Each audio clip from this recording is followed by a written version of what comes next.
السلام عليكم ورحمة الله وبركاته. أعزائي متابعين الكرة، مع كريم أبو إدريس، أهلا وسهلا بكم. إن شاء الله النهاردة النادي الأهلي هيقابل سيراميكا كليوباترا. أتمنى له التوفيق إن شاء الله. والنادي الزمالك هيقابل المقاولون العرب، إن شاء الله يفوز برضك نادي الزمالك،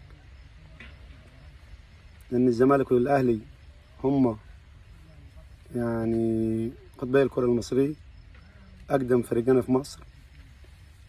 أتمنى لهم التوفيق.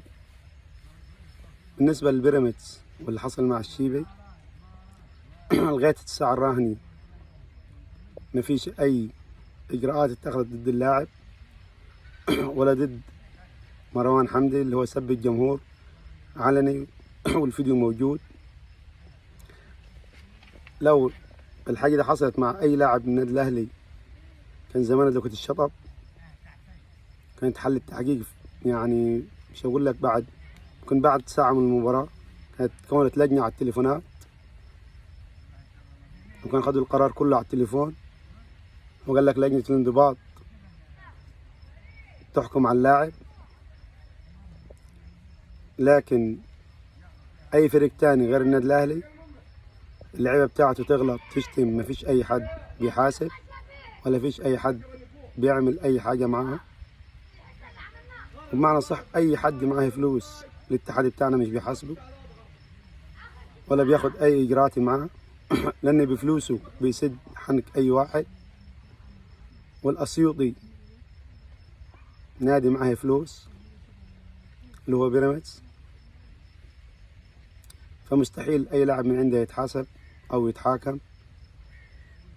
إن شاء الله النهارده نتفرج على النادي الأهلي مع سيراميكا كليوباترا، بالفوز بتاعه هو كده كده متصدر الدوري 69 نقطة، بس فرق المواجهات المباشرة وفرق الأهداف وفرق كل حاجة الأهلي الأول.